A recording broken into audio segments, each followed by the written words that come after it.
থাকবে। ইদা শামসু কুওয়িরাত, সূর্যকে ধরে গুটিয়ে ফেলা হবে। আমি টিস্যুটা ধরে এভাবে যদি গুটিয়ে ফেলি এটা যেমন হবে, এই সূর্যকে ধরে এভাবে গুটিয়ে ফেলা হবে। ওয়াইদান নুজুমু কাদারাত, যত তারা দেখি, যত নক্ষত্র দেখি, একটা একটা করে খসে পড়তে থাকবে। ওয়াইদাল জিবালু সুইরাত, যত পাহাড় দেখি এগুলো এমন ধূলিকণায় পরিণত হবে, ওই বাতাস আসলে যেমন ধুলোবালি উঠতে থাকে এগুলো এভাবে উড়ে যাবে। ওয়াইদাল বিহারু সুজ্জিরাত, আর এমনও তো এই দুনিয়ার যত সমুদ্র আছে, সমুদ্র এগুলো পর্যন্ত উত্তাল হয়ে যাবে, প্লাবিত হয়ে যাবে। এর কামাইয়ের কারণেই হয়ে থাকে। ওই আফু আন কাসীর, আর বেশিরভাগ পাপ আল্লাহ মাফ করে দেয়, সবগুলোর জন্য ধরে না, ধরলে তো উপায় থাকতো না। মাঝে মাঝে দু একটার জন্য সামান্য মুসিবত দেয়। এটাও এজন্য না তিনি তোমাদের ক্ষতি চান, এটা এজন্য না তিনি তোমাদেরকে সমূলে ধ্বংস করে দিতে চান, বরং ওয়ালা নুযীকান্নাহুম মিনাল আযাবিল আদনা দুনাল আযাবিল আকবার লাআল্লাহুম ইয়ারজিউন। আল্লাহ বলেন আমি চূড়ান্ত শাস্তির আগে, বড় শাস্তির আগে দুনিয়াতে ছোট ছোট কিছু শাস্তির স্বাদ বান্দাকে আস্বাদন করাই, যাতে বান্দা ফিরে আসে, যাতে বান্দার বুঝে আসে, যাতে বান্দা নিজেকে সংশোধন করে নিতে পারে।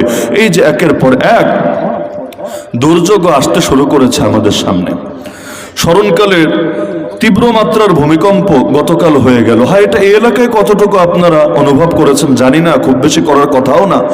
আবার যারা বহুতল ভবনে থেকেছে আর যারা সাধারণ কোনো ভবনে অথবা টিনের ঘরে থেকেছে, উভয়ের অনুভূতিও সমান হবে না। গতকাল তো এক ঢাকা শহরেও এমনভাবে বিল্ডিংগুলোকে কাঁপিয়ে দিয়ে গিয়েছে এই 5.7 মাত্রার ভূমিকম্প। অধিকাংশ মানুষের এক উসিলায় তওবা নসিবে জুটে গিয়েছে, এমনভাবে লা ইলাহা ইল্লাল্লাহ পড়েছে, লা ইলাহা ইল্লা আনতা সুবহানাকা ইন্নী কুনতু মিনাজ জালিমিন পড়েছে, যে অনেকের অতীতের পাপই হয়তো আল্লাহ মাফ করে দিয়েছে। মাঝে মাঝে দুর্যোগ হলে খারাপ হয় না। ওই বিমানেও দেখা যায় ওই দেশের ছোট ছোট যে ফ্লাইটগুলো আছে, ডোমেস্টিক ফ্লাইট, মনে করেন ঢাকা থেকে সিলেট আসার পথেই মেঘের কবলে পড়ে গেল। আল্লাহ তাআলা জীবনে বহুবার দেখিয়েছেন ওই মেঘের সাথে যখন একের পর এক বাড়ি খেতে থাকে আর বিমানগুলো যখন একবার এদিকে একবার এদিকে, মানুষের মধ্যেও বিভিন্নভাবে কম্পন এবং অস্থিরতা তৈরি হতে থাকে, এমন চিৎকার, এমন চেঁচামেচি, ওই সময় এই আয়াতের মর্ম বুঝে আসে। আল্লাহ কোরআনে বলেন মক্কার মুশরিকরাও যখন জাহাজে চড়ে সমুদ্রে গিয়ে সামুদ্রিক ঝড়ের কবলে পড়তো, মুখ দিয়ে আর ভুলেও দেবদেবীর নাম বের হতো না। ওই রকম পরিস্থিতিতে পড়লে সব দেবদেবীকে ভুলে গিয়ে দাউল্লাহ মুখলিসিনা লাহুদ্দিন, খাঁটি দিলে ইখলাসের সাথে আল্লাহর জন্য আনুগত্যকে একনিষ্ঠ করে একদম আল্লাহকে ডাকতে শুরু করে দিত। আবার বিপদ কেটে গেলে মনে থাকতো না ফালাম্মা নাজ্জাহুম ইলাল বার ইযা হুম ইউশরিকুন, আল্লাহ মুক্তি দিয়ে পারেনি আসলে আবার বান্দা শিরকে জড়িয়ে যেত। তো এই যে ভূমিকম্প, এই যে বিভিন্ন দুর্যোগ, এগুলো কোনো স্বাভাবিক ব্যাপার না। এই যে একের পর এক নতুন নতুন মহামারী আসছে, যার অনেকগুলোতে এমন যার ওষুধও এখনো পর্যন্ত বিজ্ঞানীরা আবিষ্কার করে শেষ করতে পারলো না, এগুলো কোনো স্বাভাবিক ব্যাপার না। আল্লাহ রসুলের হাদিসে আছে কোন জাতির মধ্যে অশ্লীলতা যদি প্রকাশ্যে ছড়িয়ে যায়, অশ্লীল কাজ এখন আর গোপনে করে না, প্রকাশ্যে ঘোষণা দিয়ে দিয়ে করতে থাকে, আল্লাহ রসুল বলেন তাদের মধ্যে আল্লাহ তাআলা এমন সব মহামারী আর এমন সব দুর্ভিক্ষ পাঠাবেন যার অস্তিত্ব পূর্বে ছিলই না। লাম তাজহারিল ফাহিশাতু ফি কওমিন কাত্তু হাত্তা ইউলিনু বিহা ইল্লা ফাশা ফীহিম الطاعون والأوجاع التي لم تكن مضت من أسلافهم الذين مضوا قبل। এর ভুক্তভোগী তো আমরা। একইভাবে সহিহ বুখারীর হাদিসে আছে আল্লাহ রাসূল বলেন লা তাকুমু সাআ, আরে কিয়ামত হবেই না হাত্তা ইউকবাদাল ইলমু ওয়া তাকসুরাজ জালাজিল, যতদিন জমিন থেকে ইলম উঠিয়ে না নেওয়া হবে এবং যতদিন পৃথিবীতে ভূমিকম্প না বাড়বে ততদিন পর্যন্ত কিয়ামত হবেই না। তার মানে ভূমিকম্প বৃদ্ধি পাওয়া এটা কিসের আলামত? এটা একথার আলামত না কিয়ামত অনেক দূরে, বরং ঘন ঘন কিছুদিন পর পর ভূমিকম্প হতে থাকা সহিহ বুখারীর হাদিসের আলোকে প্রমাণিত। এটা একথার আলামত কিয়ামত ধীরে ধীরে বড় ঘনিয়ে এসেছে।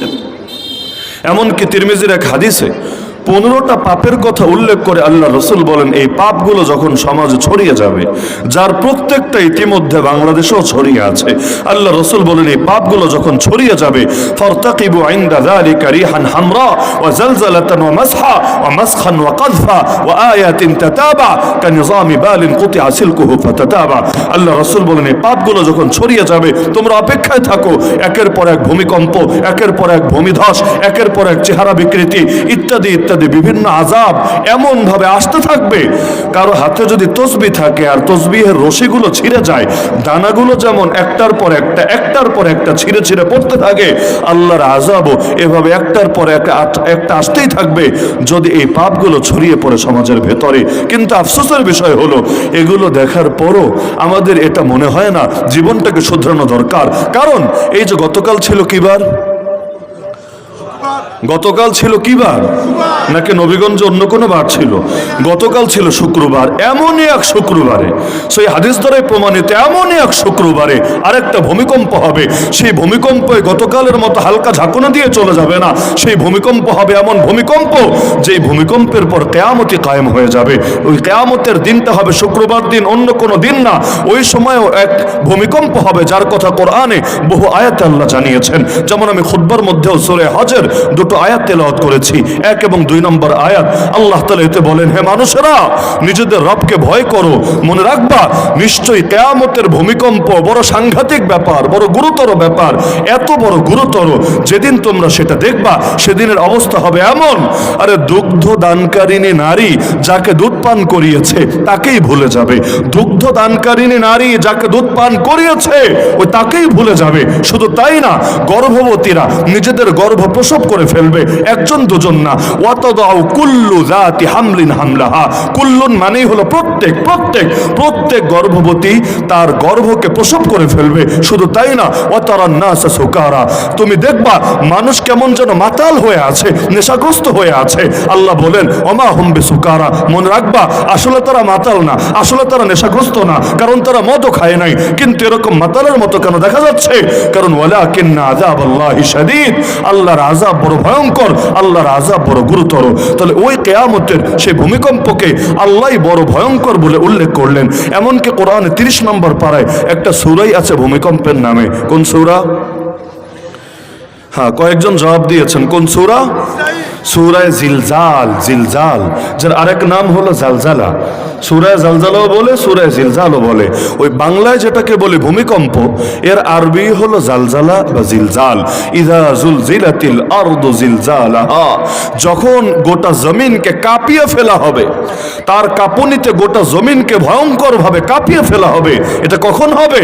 এটা সেই সময় হবে যখন ইসরাফিল আলাইহিস সালাম সিংহায় ফুৎকার দেবে।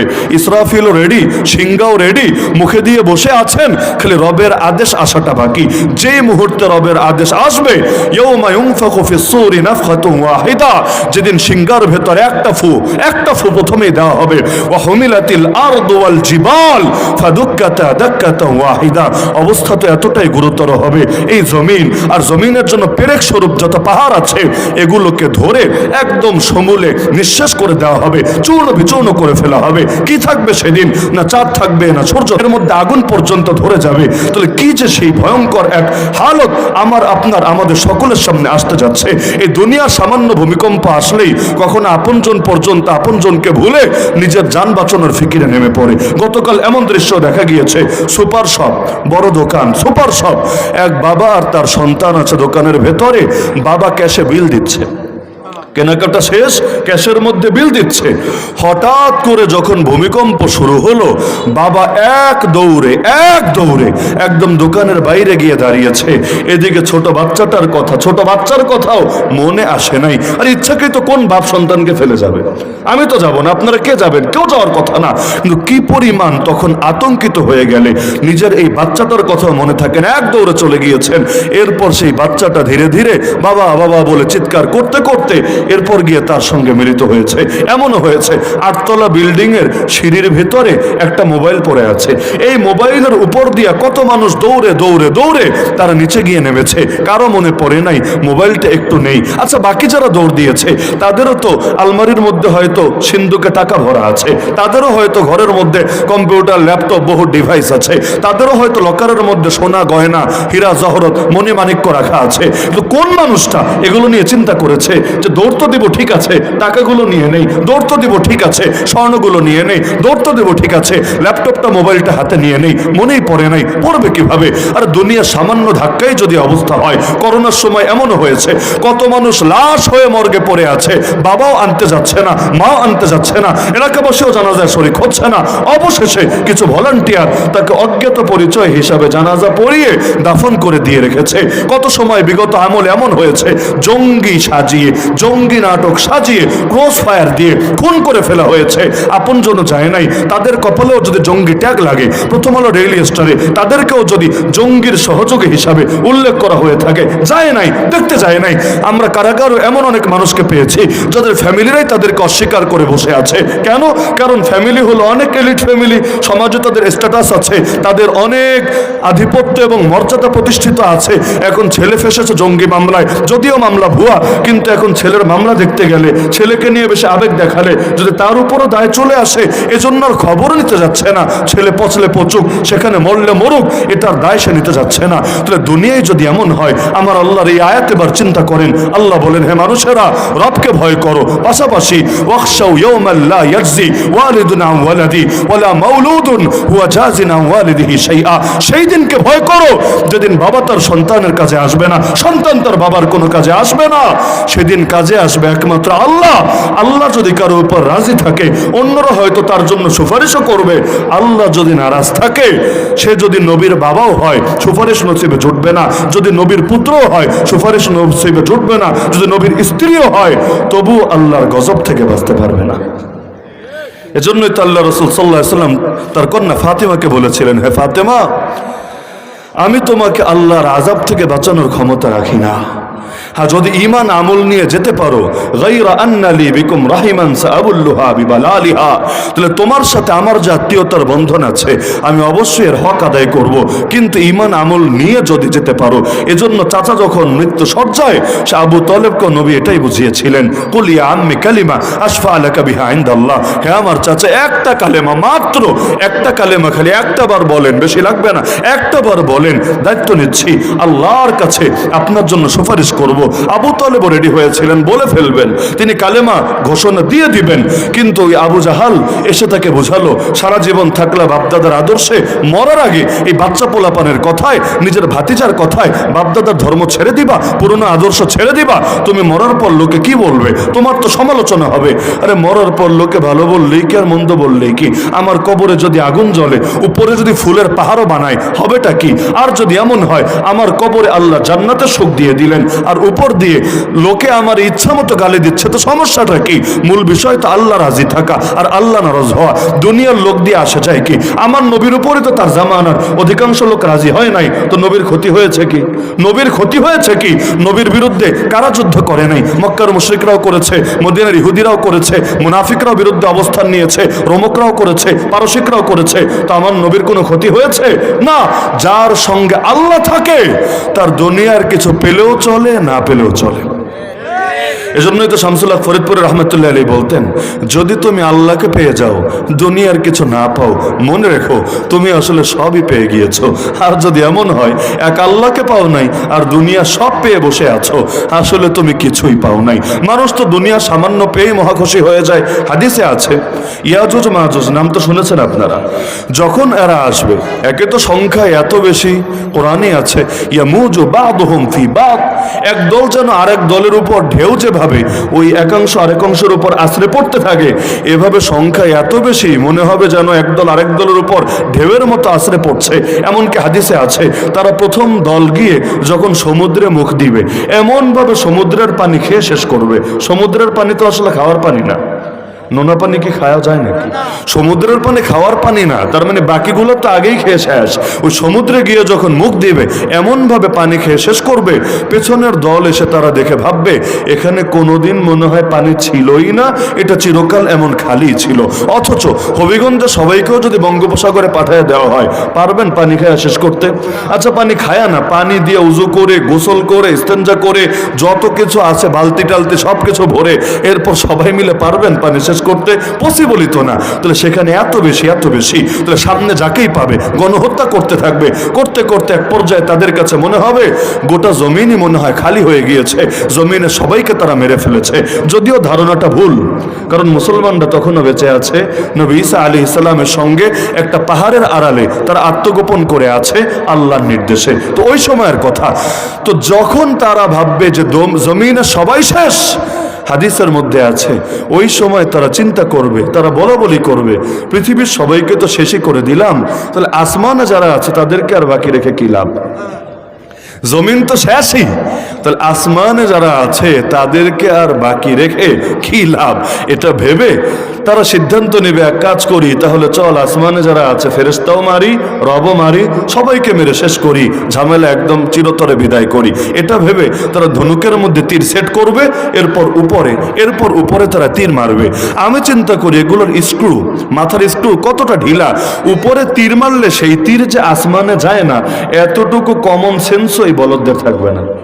তীর মারলে কি সেই তীর আসমানে যায়? কত উপরে যাবে, কিছু দূর যাওয়ার পরে সেটা তো আবার আপনার কাছেই কাম ব্যাক করবে, কিন্তু ওদের ধারণা হবে না, তীর মেরে শেষ করে দিবে। এই মূর্খের জাত তীর মারবে। আর আমার আল্লাহর তো একটা নিজাম আছেই, আমার আল্লাহ জালেমকে অধিকাংশ সময় প্রথমেই খপ করে ধরে ফেলেন না, বরং প্রথমে হালকা ছাড় দেন। ও কত বাড়তে পারে আমার আল্লাহ দেখতে চান। হ্যাঁ, ছাড় দিলেও ছেড়ে দেন না। যখন ধরেন এমন ধরেন তখন আর নড়াচড়া করারও সুযোগ পায় না। হাদিসে আছে ইন্নাল্লাহ লা ইউমলি লিযালিম হাত্তা ইযা আখাযাহু লাম ইউফলিতহু। তো ওরা যখন তীর মারবে আমার আল্লাহ ফেরেশতাদেরকে বলে দিবেন তীরের মাথায় রক্ত আর গোশত লাগিয়ে দাও। যখন তীরগুলো ফেরত আসবে ওরা দেখবে মাশাআল্লাহ মারহাবা, কাজ তো হয়ে গেছে, আসমান তো খালি হয়ে গেছে, রক্ত আসলো কোত্থেকে, গোশত আসলো কোত্থেকে? তার মানে মেরেছিলাম তো আন্দাজে, না দেখে উড়াধুরা মায়ের, কিন্তু কাজ যা হওয়ার হয়ে গেছে, সব তো আসমান খালি হয়ে গিয়েছে। মহা খুশি তারা। যেই সময় তারা ভাববে কপাল থেকে সব আপদ দূর হয়েছে, আর কেউ নাই তাদেরকে দমাতে পারবে, ওই সময় আমার আল্লাহর পাকড়াও চলে আসবে। আল্লাহ গাইবে আযাব দিয়ে সবাইকে বরবাদ করবে। আল্লাহর নিজামটা এরকম।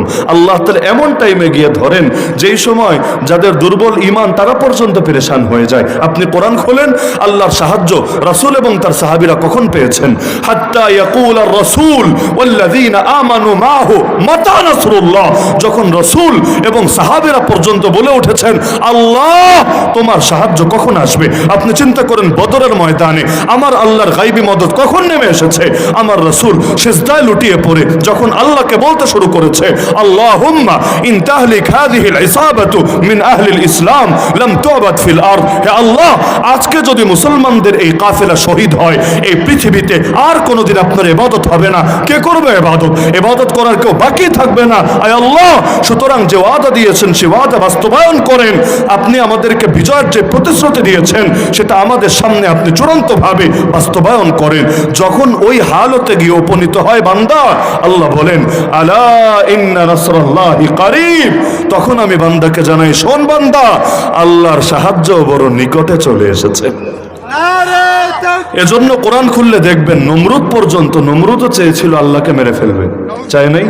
ইবনিলি সারহাল লাআল্লি আবলুগুল আসবাব আসবাবাস সামাওয়াত ফাআত্তালি ইলা ইলাহি মূসা। সেও চেয়েছিল আমার জন্য বিশাল করে সিঁড়ি বানাও, আমি যাব, আমি আসমানে গিয়ে দেখব মূসার ইলাহটা কোথায়, মূসার রবটা কোথায়, আমি নিজে দেখতে চাই। কেন? সে তো দাবি করে সে নিজেই খোদা। যদিও তার লোকেরা ধোঁকা খেতে পারে, কিন্তু যে নিজেকে খোদা দাবি করছে ও তো জানে ও আস্ত একটা ভণ্ড ছাড়া কিছু না। আরে ভণ্ডের ব্যাপারে লোকে নয়তো ধোঁকা খেতে পারে, ভণ্ডকে জানে না যে আসলেই খাঁটি ভণ্ড বটে, ওর হাতে যে কোনো কিছু নিয়ন্ত্রণ নাই, ওর চাইতে কে ভালো জানে, ওর চাইতে কে ভালো বোঝে। তো বলছিলাম আমার আল্লাহ নিজামি এটা। চিন্তা করেন অতীতে এক এক কবিরা গুনাহের কারণে আমার আল্লাহ এক এক জাতিকে কিভাবে বরবাদ করে দিলেন। মাপে কম দিত, শোয়েব আলাইহিস সালামের জাতিকে শেষ করে দিলেন। সমকামিতা করত, লূত আলাইহিস সালামের জাতিকে শেষ করে দিলেন। নবীর উটনিকে হত্যা করলো, সালেহ আলাইহিস সালামের জাতিকে শেষ করে দিলেন। কত উদাহরণ রাখবে। এমনকি কবিরা গুনাহ বলে কাকে? কেউ কেউ এই ব্যাখ্যাও করেছেন, যে কবিরা গুনাহ সেগুলোকেই বলে যেগুলোর কারণে অতীতে কোনো না কোনো জাতি ধ্বংস হয়েছে। তাহলে চিন্তা করেন, এক এক কবিরা গুনাহ করে অতীতে এক এক জাতি বরবাদ হয়েছে, আর আমরা সেই জাতি যার একটা কবিরা গুনাহ বাদ রাখিনি, তবুও আল্লাহর দয়া এবং নবীজির বরকতে আল্লাহ এখনো আমাদেরকে বাঁচিয়ে রেখেছেন। কিন্তু কবে সতর্ক হব, কবে আমাদের ঘুম ভাঙবে? আর কত পাপ করলে আমাদের মনে হবে বাস যথেষ্ট হয়েছে, বহুত হয়েছে? আরে প্রত্যেকে তো এই পরিমাণ পাপে পাপী হয়ে আছি। এই মুহূর্তে যদি মরণ হয়, অতীতের পাপগুলোই যথেষ্ট জাহান্নামে নেওয়ার জন্য, নতুন আর পাপ লাগবে না। প্রত্যেকের ভান্ডারে এই পরিমাণ পাপ জমা আছে। পাপের যদি দুর্গন্ধ থাকতো, মানুষ আমাদের দুর্গন্ধ অতিষ্ঠ হয়ে আমাদেরকে সমাজ থেকে বের করে দিত। আল্লাহ তো কোরআনে আর এমনি বলেন নাই, আলাম ইয়ানি লিল্লাযীনা আমানু আন তাখশা কুলুবুহুম লিযিকরিল্লাহ। ঈমানদারদেরকে এখনো সময় হয় নাই। আরে বান্দা, ঈমানদারদেরকে এখনো সময় হয় নাই, তাদের অন্তরটা, তাদের দিলটা আল্লাহর স্মরণে বিগলিত হবে।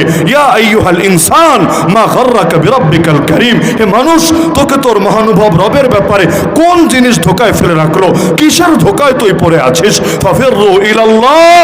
আরে বান্দা, দৌড়ে আয়, পালিয়ে আয়, ভেগে আয় আল্লাহর কাছে। ফাফিরু মিন গাযাবিল্লাহ ইলা রাহমাতিল্লাহ, ফাফিরু মিন মাসিয়াতিল্লাহ ইলা তাআতিল্লাহ। এই আয়াতের তাফসীরে করা হয়েছে এটা, আল্লাহর ক্রোধের পথ ছেড়ে আল্লাহর সন্তুষ্টির পথে চলে আয়, আল্লাহর অবাধ্যতার পথ ছেড়ে আল্লাহর আনুগত্যের পথে চলে আয়। তো কবে আমাদের ঘুম ভাঙবে? এখনো যদি ঘুম না ভাঙে, আরে চোখের সামনে এত মানুষকে লাশ হতে দেখে, গতকালও লাশ হয় নাই, পত্রপত্রিকায় লিখেছে অন্তত 10 জন নিহত হয়েছে, অন্তত 10 জন। এর মধ্যেও কিভাবে নিহত? কেউ তো এমনও হয়েছে, অধিকাংশ তো এমনই হয়েছে ঘরে থেকেও মরে নাই, কেউ এমনও হয়েছে বিল্ডিং থেকে বাহির হয়েছে, বিল্ডিং এর একটা রেলিং ভেঙে এসে মাথায় পড়েছে। বিল্ডিং এর কেউ মরে নাই, কিন্তু বেচারা বাইরে আছে, তার মাথায় রেলিংটা ভেঙে পড়েছে, ওই জায়গায় ইন্তেকাল করেছে। তা আমিও তো জানি না রে ভাই, আমার মরণ কখন আসবে। এমনও তো হতে পারতো গতকালই আমার আল্লাহ আমাদের চ্যাপ্টারকে ক্লোজ করে দিতেন চিরতরে, আজকে আর ওয়াজও করা লাগতো না, আজকের দিনটা আর আমাদের দেখা লাগতো না। সম্ভব তো ছিল গতকাল জুম্মার নামাজটা হয়তো আর আমরা পড়তে পারতাম না, সেই 10:38 না 39-এর দিকে যখন কাঁপুনে দিয়েছে, হতে তো পারতো সেখানেই শেষ হব। এমনও তো হতে পারতো আমি একবার কালেমাও পড়তে পারলাম না, এমনও তো হতে পারতো একটাবার তওবাও করতে পারলাম না। আরে তওবা করার টাইম যে আমাকে ফেরেশতা দেবে কি গ্যারান্টি আছে? যাদেরকে অন্তত ফাঁসি দিয়ে মারে, তাদের শেষ জীবন কিছু দেখার তৌফিক আমাদের হয়েছে কাশিমপুর কারাগারে। 1 বছরে বেশ কয়েকজনকে দেখেছি যাদেরকে ফাঁসি দিয়ে হত্যা করা হয়েছে। চিন্তা করতাম এদেরকে দেখে, এদের বড় একটা অংশ এমন যারা পচা মামলার আসামি, হয়তো খুন করে এসেছে অথবা অন্য কোনো পাপ করে এসেছে, যার কারণে তাকে সাজা দেওয়া হচ্ছে। কিন্তু দেখতাম শেষ দিনগুলো সুবহানাল্লাহ এত সুন্দর ছিল অধিকাংশের, হাতে কোনো 2-1টা বাদ আছে, কিন্তু অধিকাংশের শেষ দিনগুলো এতটা সুন্দর ছিল। বিশেষ করে একদম লাস্টে যখন ফাঁসি দেওয়ার জন্য নিয়ে যেত, ওই শেষ টাইমে 2 রাকাত নামাজ, কি খুশু খুজু, কি ইখলাস, কি আবেগের সাথে পড়তো, আল্লাহর কাছে 2টো হাত তুলে কাঁদতো। এগুলো দেখে চিন্তা করতাম আল্লাহর বান্দা অতীতে হয়তো বড় পাপ করেছে, কিন্তু তবুও তো নিজেকে গুছিয়ে প্রস্তুত করে আল্লাহর সামনে নেওয়ার সুযোগ পাচ্ছে। আমি যে সেই সুযোগ পাবো কি গ্যারান্টি আছে? সুতরাং ভাই, একটাবারও কি মনে হয় না কুদৃষ্টিপাত করার সময় আমাকেও একদিন মরতে হবে? একটাবার কি মনে হয় না পাপ করার সময় আমাকেও হয়তো তওবা ছাড়াও এই দুনিয়া থেকে যাওয়া লাগতে পারে? সুতরাং মৃত্যুর জন্য কেন প্রস্তুতি গ্রহণ করছি না? আমি তো মনে করি কেউ যদি নিজেকে মৃত্যুর জন্য সর্বদা প্রস্তুত রাখতে পারে, ইনশাআল্লাহ সুম্মা ইনশাআল্লাহ, সে আল্লাহর ওলি না হয়ে পৃথিবী থেকে যাবে না।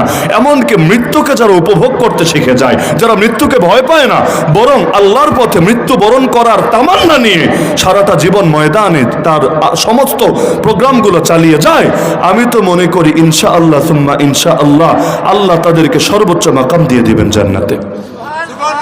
আল্লাহ রাসূল সাল্লাল্লাহু আলাইহি সাল্লামকে তো আল্লাহ অফার দিয়েছিলেন, চাইলে থাকতে পারেন, চাইলে যেতে পারেন।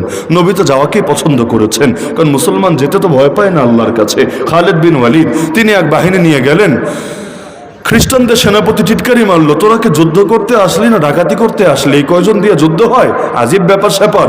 তিনি বললেন, আরে পাগল, তোদের লোক বেশি হতে পারে, কিন্তু আমার প্রতিটা সাথী এসেছে মরার নিয়তে, শাহাদাতের তামান্না নিয়ে, আর তোর প্রতিটা সাথী এসেছে আরো বেশি বাঁচার জন্য, আরো দুনিয়াকে উপভোগ করার জন্য। যারা মরতে চায় আর যারা বাঁচতে চায় তারা এক না। আমাদের এত ভয় লাগে কেন? বিভিন্ন দুর্যোগে এজন্যই ভয় লাগে, নিজেদেরকে এখনো গোছাতে পারি নাই আখিরাতের জন্য।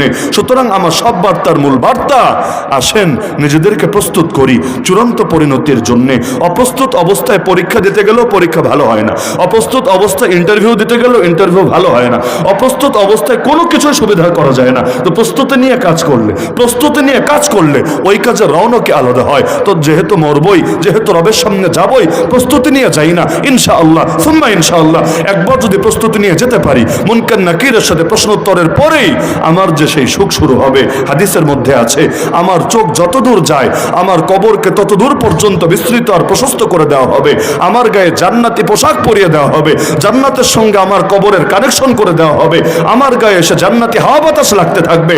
আর আমাকে বলা হবে, নাম কানৌমাতিল আরুস, নতুন জামাই যেভাবে ঘুমায় সেভাবে আরাম করে ঘুমাতে থাকো। সেই যে এক ঘুম দিবে, চোখ খুলবে সেদিন যেদিন ইসরাফিলের সিংগায় ফুৎকার পড়বে। তাহলে এই সুযোগ কেন হাতছাড়া করব? অথচ আফসোসের বিষয়, ডেইলি মুয়াজ্জিন 5 বার স্মরণ করেও আমাদেরকে ঘুম ভাঙাতে পারে না, আমাদেরকে বোঝাতে পারে না। মুয়াজ্জিন বলে হাইয়া আলাস সালাহ, মুয়াজ্জিন বলে হাইয়া আলাস সালাহ, চলে আসো নামাজে, হাইয়া আলাল ফালাহ, চলে আসো সফলতার দিকে।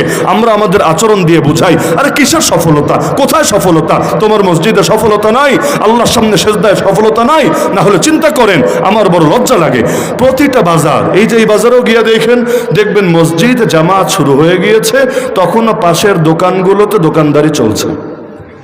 2-4টা দোকান বাদ দিলে অধিকাংশ দোকানে জামাতের টাইমেও দোকানদারি চলছে। তাহলে মুয়াজ্জিনের কথায় কি আস্থা রাখলো, কি বিশ্বাস করলো? মুয়াজ্জিন তাকে ডাকলো, সফলতার দিকে চলে আসো। আরে তোমার দোকানে সফলতা নাই, তোমার হোটেলে সফলতা নাই, তোমার খ্যাতখামারিতে সফলতা নাই, তোমার ড্রাইভারিতে সফলতা নাই। সে বুঝিয়ে দিচ্ছে, না না, সফলতা তো এখানে, আল্লাহর ঘরে সফলতা নাই, নামাজে সফলতা নাই। আপনি চিন্তা করেন, মুয়াজ্জিন ফজরে একটা বাক্য বেশি বলে, আসসালাতু খায়রুম মিনান নাওম, ঘুমের চাইতে নামাজ উত্তম, ঘুমের চাইতে নামাজ উত্তম।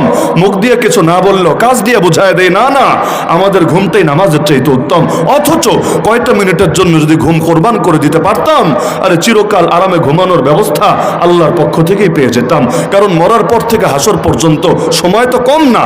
আল্লাহ তাআলা নতুন জামাইয়ের মতো জান্নাতি পোশাকে, জান্নাতি বিছানায়, জান্নাতি হাওয়া বাতাস গায়ে লাগিয়ে ঘুমানোর সুযোগ করে দিতেন।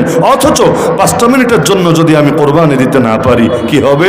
মরার পর ঘুমাবেন, ওই সুযোগ নাই। কবরে রাখার সঙ্গে সঙ্গে সেই যে আযাব শুরু হবে, এমন জোরে কবর প্রথমেই একটা চাপ দেবে, ডান পাজরের সব কয়টা হাড় বাম পাজরের হাড়ের মধ্যে গিয়ে ঢুকে যাবে।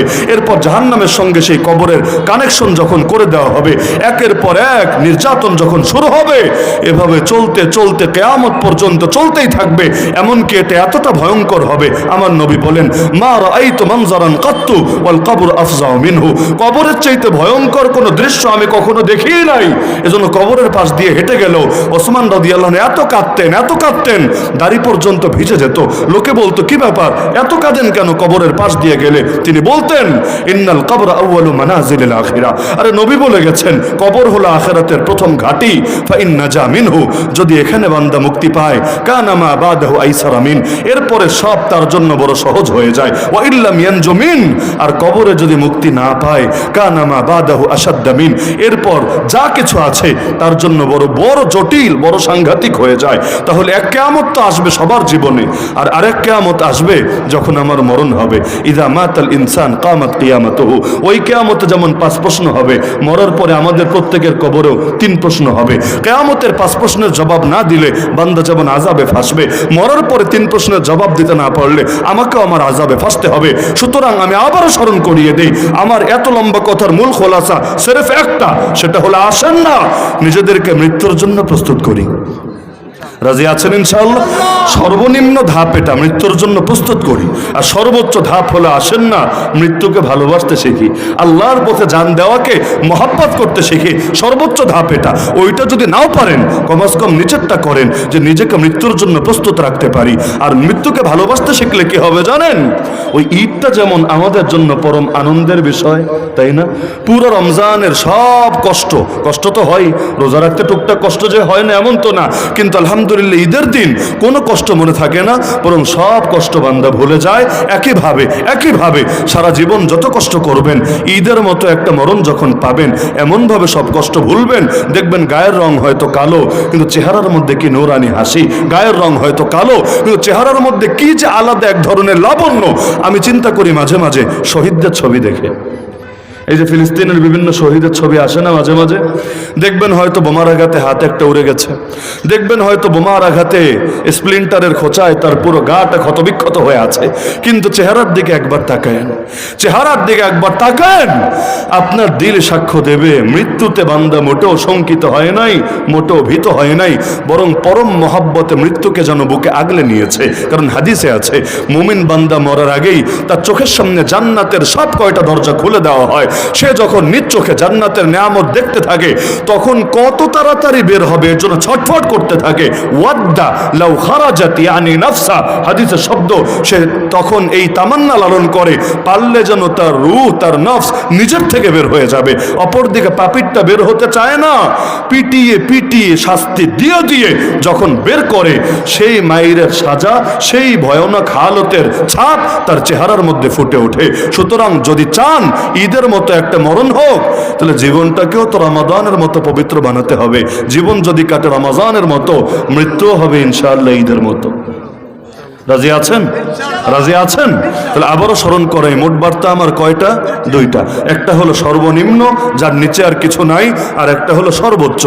যদি সর্বোচ্চটা পারেন তো আলহামদুলিল্লাহ, নাও যদি পারেন সর্বনিম্নটা অন্তত করেন। সর্বনিম্ন হলো সবাই মৃত্যুর জন্য প্রতি মুহূর্তে নিজেকে রেডি রাখেন। এই মুহূর্তে আল্লাহ তোমার পক্ষ থেকে মালাকুল মউত আসলে লাব্বাইক আল্লাহুম্মা লাব্বাইক, আমার কোনো ভয় নাই, তওবা আমার করা আছে, লেনদেনও যা ছিল মানুষের সাথে আমার ওসিয়াত করা আছে, ডায়েরিতে নোট করা আছে, সমস্যা নাই, আল্লাহ আমি যাওয়ার জন্য রেডি আছি। সর্বনিম্ন এটা। আর সর্বোচ্চ হলো আল্লাহর পথের মৃত্যুকে ভালোবাসতে শিখেছি, আল্লাহর জন্য জান কুরবান করতে পারাকে নিজের জন্য গর্বের বিষয় ভাবতে শুরু করেছি। এরকম যদি হতে পারেন আর তো কথাই নাই। এজন্য ওমর দোয়া করতেন, হে আল্লাহ, তোমার কাছে তোমার রাস্তায় শহীদি মরণ চাই। মরণ চাচ্ছেন, মরণ কিন্তু স্বাভাবিক মরণ না। আল্লাহুম্মা রযুকনি শাহাদাতান ফি সাবিলিক, সহিহ বুখারীতে আছে, হে আল্লাহ, আমাকে তোমার রাস্তায় শহীদি মরণ দিও। রাজি আছেন ইনশাআল্লাহ? আল্লাহ আমাদের সবাইকে মৃত্যুর জন্য সর্বদা প্রস্তুত থেকে জীবনটাকে গুছিয়ে নিয়ে তার সামনে দণ্ডায়মান হওয়ার তৌফিক দান করুন, আমিন। আল্লাহ তাআলা মাদ্রাসাকে কবুল করুন।